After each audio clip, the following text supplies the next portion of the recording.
Na na na na na na na na. नमस्कार दोस्तों, learn exam channel में आपका स्वागत है। आज हम आपके लिए एनसीईआरटी क्लास 9th हिस्ट्री का chapter forest society and colonialism, one समाज और उपनिवेशवाद लेकर आए हैं।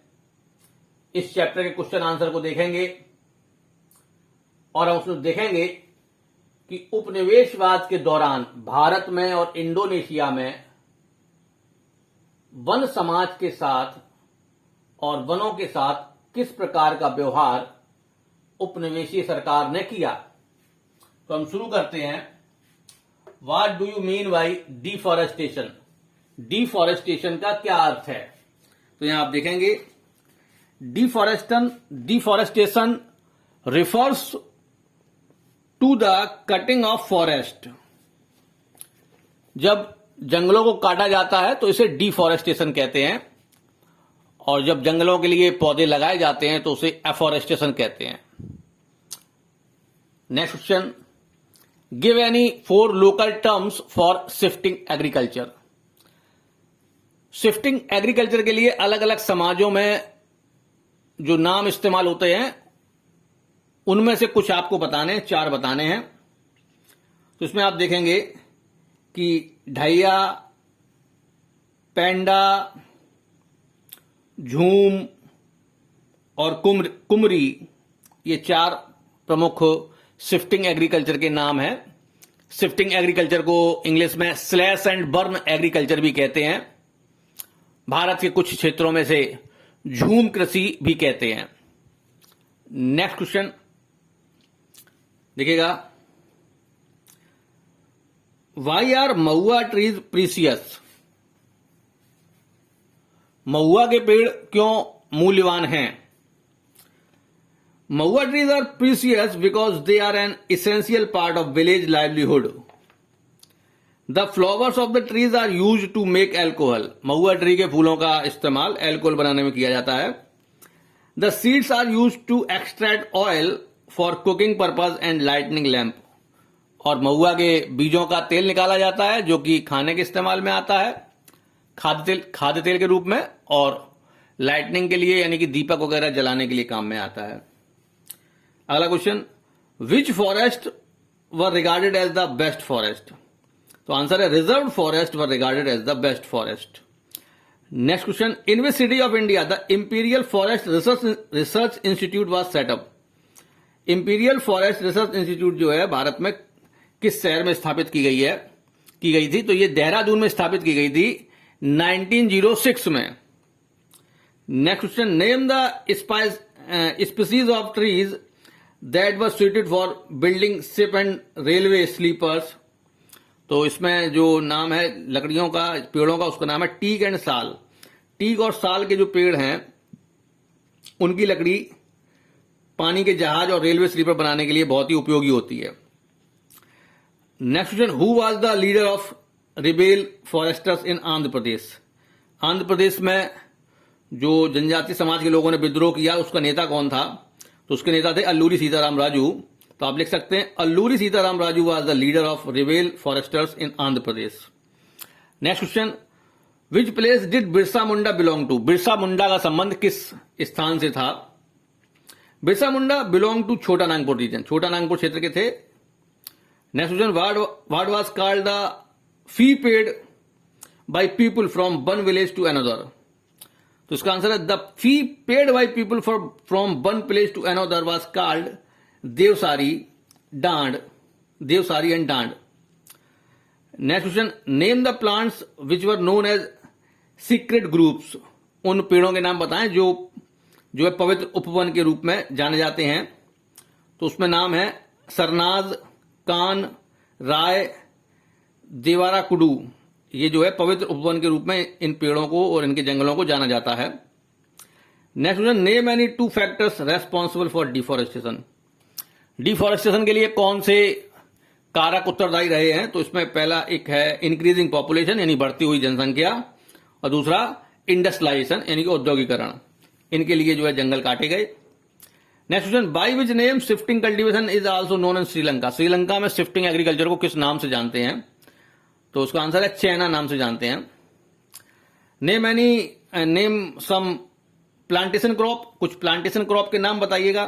तो उसमें आपका टी है, रबर है, कॉफी है और इस तरह के बहुत सारे प्लांटेशन क्रॉप हैं, यानी कि बागानी कृषि जो की जाती हैं। नील है, वो भी है।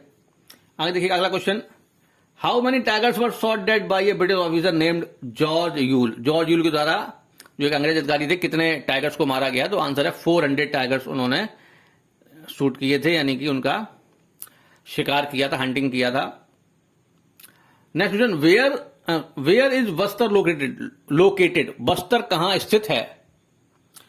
तो आंसर देखिएगा, Bastar is located in the southernmost part of Chhattisgarh. Chhattisgarh के दक्षिण में बस्तर क्षेत्र जो है स्थित है।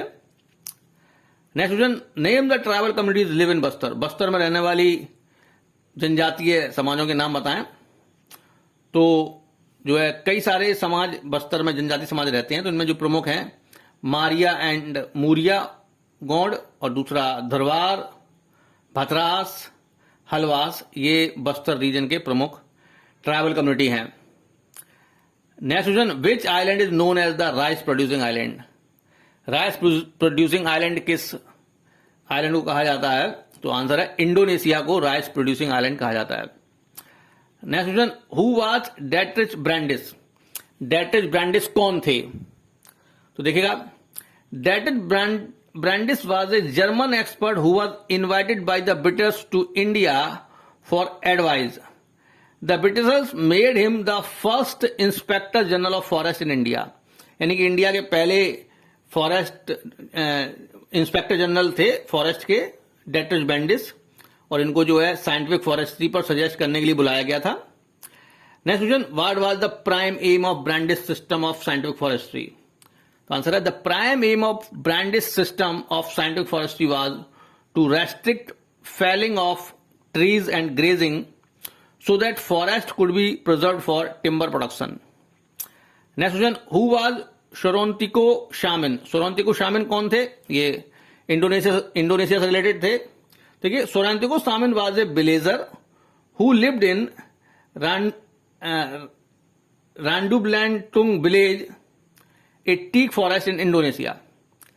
He started questioning state ownership of the forest. Under him, the movement gained momentum, and by 1907, 3,000 families were following his ideas. Next question, what do you know about scientific forestry? Scientific forestry क्या होती है? It was a system of cutting trees controlled by forest department. In the system, natural forest which had lost of different type of trees were cut down. In their place, one type of trees was planted in straight row. This is called a plantation. Okay. Next question. What do you mean by banana republic? Banana republic क्या होता है? तो देखिएगा, the term banana republic had its origin in Central America. In 1899, an American company, United Fruit Company, acquired large tracts of land for the plantation of banana for industrial use. Plantation of banana brought prosperity to the host countries, but their whole prosperity was dependent on output and sale of one commodity, it means bananas. These were totally controlled by American company. Such countries came to be known as banana republic. Their levers of control were not with the government of the host country, rather the control was with the investment company. यानी कि central Asia में जब इस company ने केला उत्पादन के लिए बड़े बड़े क्षेत्रों का अधिग्रहण किया और वहां केले का व्यापार किया और उसको एक्सपोर्ट किया, तो सेंट्रल अमेरिकन कंट्री में प्रॉस्पेरिटी आई। लेकिन ये सारी प्रॉस्पेरिटी बनाना के बिजनेस पर ही डिपेंड थी, और ये बनाना का बिजनेस जो है एक अमेरिकन कंपनी कंट्रोल कर रही थी। तो इस तरह जो प्रॉस्पेरिटी है उसका कंट्रोल इनडायरेक्टली उस कंपनी के हाथों में आ गया। तो ऐसे देश जहां पर दूसरे देशों, जो दूसरे विकसित देशों की कंपनियां इन्वेस्टमेंट करती हैं, और वहां की इकोनॉमी को कंट्रोल कर लेती हैं और वहां की गवर्नमेंट को कंट्रोल कर लेती हैं, तो ऐसे देशों को बनाना कंट्री कहा जाता है। हम थैंक यू। हमारे चैनल को लाइक कीजिएगा, सब्सक्राइब कीजिएगा और कमेंट करके बताइएगा कि आपको हमारा ये वीडियो कैसा लगा, जिससे कि हम आपको और भी आगे एनसीईआरटी के चैप्टर्स के वीडियो दे सकें। Thank you.